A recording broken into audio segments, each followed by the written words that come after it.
বন্ধুরা, চলে এসেছি নতুন একটা ব্লগে। আশা করি তোমরা খুবই ভালো আছো। সো আল্লাহর রহমতে আমিও খুবই ভালো আছি। যেহেতু তোমরা ভালো আছো মানে আমার তো ভালো থাকতেই হবে, কারণ আজকে আসছেন আমাদের ভাঙড়ের বিধায়ক পীরজাদা নওশাদ সিদ্দিকী ভাইজান। আর ভাইজান মানেই জানেন যে মানুষের একেবারে লক্ষ মানুষের ভিড় তো হবেই একদম, যেহেতু ভাইজান আসছে। তো সেই ভাইজানকে আজকে আমরা খুব মিস করছি, কারণ অনেক দিন পর আবার সেই সামনের রবিবার দেখেছিলে ভাইজান এসেছিলো, আজকে আবার রবিবার, মানে 7 দিন। দেখো ভাই, 7টা দিন কীভাবে কাটিয়েছি আমরা নিজেরাই জানি না। যাই হোক, ভাইজানকে খুব মিস করছিলাম। তো আজকে ফাইনালি ভাইজানের সাথে দেখা করবো। পলিডাট গ্রামে আসছেন ভাইজান। তো চলো ওখানে গিয়ে কী হয় আপনাদেরকে দেখাবো।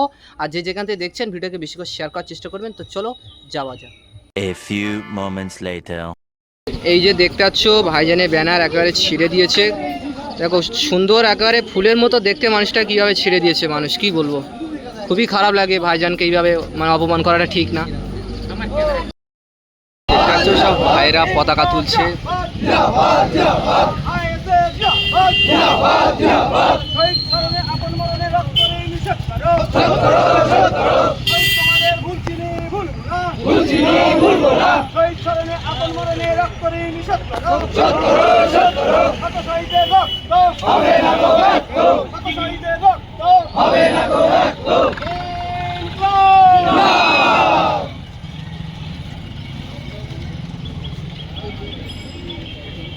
আমরা শহীদ উদ্দেশ্যে 1 মিনিট নিরাপত্তা পালন করব।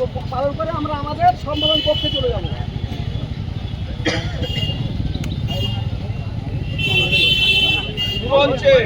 টাইমটা শুরু হচ্ছে, সবাই এখন পালন হয়। রেডি?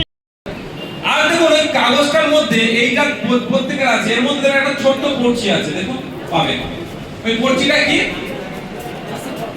এই যে আপনারা তো বন্ধুরা, এসেই একেবারে গরম ছিল। আর এই দেখো হাতে আছে ক্যাম্পা। উসমান দা আমাদের ক্যাম্পা দিয়েছে কিনে। দেখো আমরা সব প্রচুর বন্ধু এখানে আছি। সুই ভাই কেমন আছো? ভালো। আর দেখতে পাচ্ছ অনেক বন্ধুরা আছে। রশিদ ভাই দেখো একা খাচ্ছে, আমাকে দিচ্ছে না। দেখো ও একটা বোতল নিয়ে এলেছে, তাহলে কত বড় মিথ্যাবাদী। আমাদের এলাকায় বাড়ি তো মিথ্যে কথা বলবে।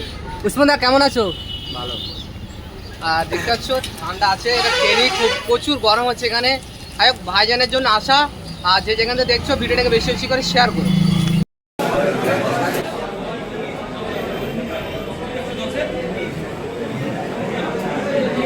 তোমাকে এটা দিয়েছি, তোমাদের ফর্ম ফিল আপ করাটা।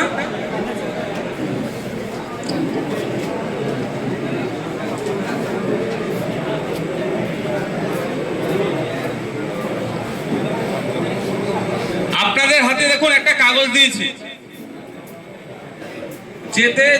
যেটাতে আপনারা নাম লিখবেন, ফোন নাম্বার দেবেন, সই করবেন। 1 নম্বর।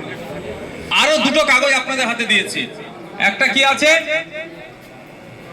বুথের যে আপনারা কাগজ আমাকে দিয়েছিলেন, যদিও চেঞ্জ হয়েছে কিছুটা, সেটা আমরা আবার ঠিক করে দেবো, সেটা রিসিভ কপি। আর একটা কাগজ আছে দেখুন, কাউন্টার পার্ট আছে, যে ফর্ম ফিল আপ আপনারা করে জমা দিয়েছিলেন তার প্রমাণপত্র। অর্থাৎ আপনারা যে মেম্বারশিপ ফর্ম জমা দিয়েছিলেন সেটা মানে অ্যাপ্রুভাল হয়েছে, আপনারা মেম্বারশিপ পেয়েছেন। আপনাদের এখন কাজ কি, ওই যে কাউন্টার পার্টগুলো ধরে এই ধরনের এই সাইজের, এটা জেরক্সে নিয়ে গেলে একটা A4 পেজে 4-5টা চলে আসবে।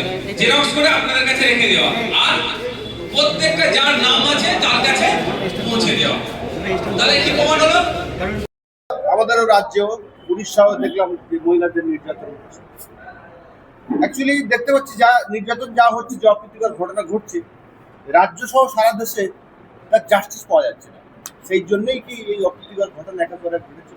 দেখুন, ব্যাপারটা হচ্ছে আমরা চাই ফাস্ট ট্র্যাক কোর্টের মাধ্যমে, বিশেষ করে মহিলা আর শিশুরা যারা যৌন নির্যাতনের শিকার হচ্ছে, ফাস্ট ট্র্যাক কোর্টের মাধ্যমে দ্রুত বিচারের ব্যবস্থা করে দেওয়া। তাহলে দেখবেন হয়তো এগুলো কিছু কমতে পারে। দুর্ভাগ্য, যখন কোনো অনৈতিক ঘটনা ঘটে যাচ্ছে, crime against women or child, তখন আমরা কি দেখছি, শাসক দল সেই ছেলেগুলোকে বাঁচানোর চেষ্টা করছে। ছোট্ট ঘটনা, লাভ অ্যাফেয়ার, ও প্রেগনেন্ট ছিল, খদ্দের ধরছিল, এই ধরনের বলে আড়াল করার চেষ্টা করছে। ওয়েস্ট বেঙ্গলে হচ্ছে, গত কয়েকদিন ধরে উড়িষ্যাতে যেভাবে পরপর ঘটনা ঘটছে, আপনি শুধু উড়িষ্যা নয় সারা রাজ্যে দেখুন, উত্তরপ্রদেশ, গুজরাট, বিভিন্ন রাজ্যে দেখুন যেভাবে মহিলাদের উপর অত্যাচার নেমে আসছে, এগুলো বন্ধ হওয়া দরকার। মহিলা নির্যাতনে সারা পৃথিবীর যে দেশগুলো আছে, আমাদের দেশের অবস্থান কোন জায়গায় দেখলে দেখা যাবে যে বৃহত্তর গণতন্ত্রে মহিলা বা শিশু সব এবং নাগরিক সুরক্ষিত নয়, যেটা মোটেও বাঞ্ছনীয় নয়। কিন্তু অন্য রাজ্যে যে ঘটনাগুলো ঘটে যাচ্ছে আমাদের রাজ্যেও ঘটছে, কিন্তু আমাদের রাজ্যের শাসক দল অন্য অন্য রাজ্যকে দেখিয়ে তারা বৈতরণী পার করার চেষ্টা করে। দেখুন, এইটা দিয়ে জাস্টিফাই হয় না। উত্তরপ্রদেশে একটা ক্রাইম এগেনস্ট ওমেনকে দেখিয়ে ওয়েস্ট বেঙ্গলে একটা মহিলার নির্যাতনকে ধামাচাপা দেওয়ার চেষ্টা যেটা হচ্ছে, এটা মোটেও কাঙ্ক্ষিত নয়। আমাদের ওয়েস্ট বেঙ্গলের কথা আমি যদি বলি, একদিন আমি আইনসভার সদস্য হিসেবে বলতে পারি যে আমরা চাইবো আমাদের ওয়েস্ট বেঙ্গলে এই মহিলা নির্যাতন থেকে শুরু করে শিশুদের উপরে যে নির্যাতন হচ্ছে, এগুলো বন্ধ হওয়া দরকার। আমরা বন্ধ করার পরে আমরা বলতে পারবো যে ওয়েস্ট বেঙ্গলের রেট এখন এখানে এসে পৌঁছেছে, আর 2011-তে এই রেট ছিল, 2025-এ এই পৌঁছেছে, তখন অন্য রাজ্যকে আমরা উদাহরণস্বরূপ দেখাতে পারি। কিন্তু দুর্ভাগ্য আমাদের, আমরা সেটা হচ্ছে না, উল্টে আমাদের রাজ্যে যে ঘটনা ঘটে যাচ্ছে অন্য রাজ্যের ঘটনাকে দেখিয়ে ধামাচাপা দেওয়ার চেষ্টা হচ্ছে। ফলে ব্যর্থতাকে ঢাকা দেওয়ার জন্য অন্য রাজ্যকে আমরা টেনে নিয়ে আসছি। 10 তারিখে আমরা দেখলাম যে তৃণমূলেরই নেতা একজন রেজ্জাক খান খুন হয়েছে, সেই নিয়ে ভাঙর উত্তেজনা ইতিমধ্যেই শেষ হয়নি। আমরা আজকে দেখলাম আজকে যে সভায় আপনি উপস্থিত হয়েছে, সেই সভার ফেস্টুন ব্যানার ছাড়া কি করলেন? দেখুন, দুষ্কৃতীরা ছেড়েছে, আমি এর থেকে বেশি এখন বলবো না। অফিসার এসেছিলেন একজন, আমার সাথে কথা বললেন, তাকে বিষয়টা বললাম, আমাদের লিখিত অভিযোগ দায়ের হচ্ছে। আমি একটা কথা বললাম যে আপনারা জানেন এখানে একটা রাজনৈতিক দলের কর্মসূচি হবে, স্বাভাবিকভাবে এখানে প্রোটেক্ট করা দরকার ছিল, অর্থাৎ এখানে আপনাদের ফোর্সের চাই সিভিক ভলেন্টিয়ার হোক বা কনস্টেবল রাখা দরকার ছিল। সেই বিষয়টা তিনি যে উত্তরটা দিলেন আমাকে সে তত পছন্দ লাগেনি। তারপরেও বলছি, দুষ্কৃতীরা এসে রাতের অন্ধকারে আমাদের এখানে অঞ্চল পোলরহাট 1 নম্বর অঞ্চল, পোলরহাট 2 নম্বর অঞ্চলে আজকে অঞ্চল সম্মেলন আছে, অর্থাৎ রাজনৈতিক একটা কর্মসূচি আছে, ইন্টারনাল কর্মসূচি। আমাদের যারা প্রতিনিধি আসবেন তাদেরকে স্বাগত জানানোর জন্য এই অভ্যর্থনা কমিটির পক্ষ থেকে একটা তোরণ করা হয়েছিল, একটা গেট করা হয়েছিল।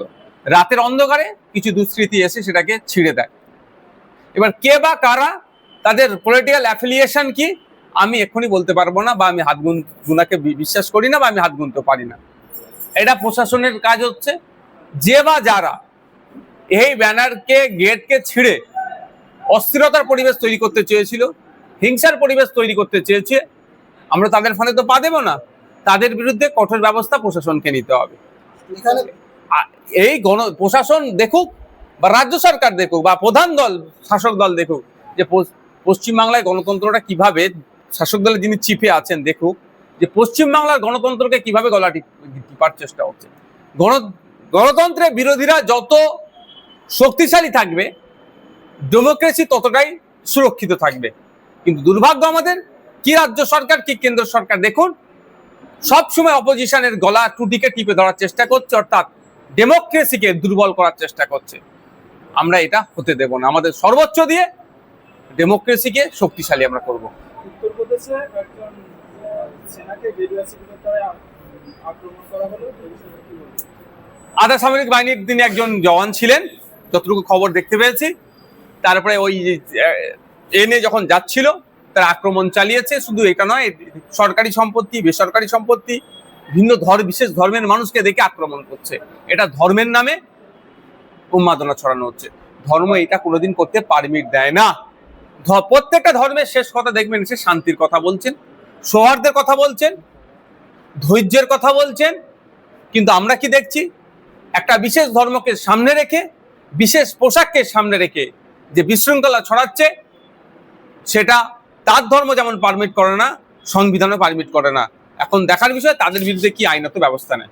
গতকাল শওকত মোল্লা এক মিটিং থেকে বলছেন যে রাজ্জাক খান খুনে যারা দোষী, যাদের বিজয়গঞ্জ বাজারে দোকান আছে, সেই জায়গাগুলো গরিবদের মধ্যে বন্টন করে দেওয়া। শওকত মোল্লা কি আইনের ঊর্ধ্বে নাকি? যদি এ কথা বলে থাকে চরম অন্যায় বলেছে। যারা দোষ করেছে,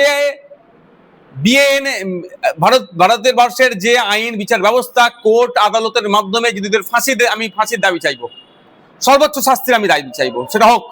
কিন্তু তাদের অর্জিত অর্থে যদি দোকান থেকে থাকে, জায়গা থেকে থাকে, আপনি কেড়ে নিতে পারেন। আপনি কি যোগী আদিত্যনাথের মতো বুল্ডুজারদের পক্ষে আসছে না? বিজেপির সাথে যে আপনারা ঘর করছেন তৃণমূল, সেটা কি তার ইফেক্ট এখানে হচ্ছে? মন পাওয়ার জন্য, পরিবারের মন পাওয়ার জন্য, ভাঙড়ের মানুষের মন পাওয়ার জন্য এই ধরনের অবাঞ্ছিত মন্তব্য করছে। এটা চরম অবাঞ্ছিত মন্তব্য। যে খুন করেছে তার সর্বোচ্চ শাস্তি হোক, এটা চাইবো, কিন্তু তার সম্পত্তি অন্য কেউ কেড়ে নেবে, এটা হতে পারে না। এটা দেশের আইন পারমিট করে না। এবার শওকত মোল্লা সাহেব যে কথা বলছে, এর সাথে তৃণমূল কংগ্রেস সহমত কি কথার সাথে সহমত নয়, তৃণমূল কংগ্রেসের বড় নেতৃত্ব যারা আছে, হাইকমান্ড আছে, তাদেরকে আপনার একটু জিজ্ঞাসা করুন। তিনি বলছেন তো যে প্রশাসনের সাথে আমার কথা হয়।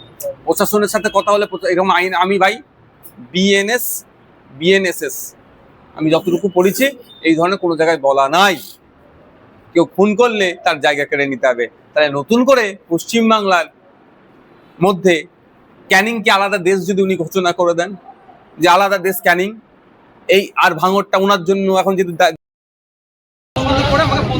আমাদের সবচেয়ে ভালো ওইটাই, হাতি খেলা করে সব থেকে বেটার।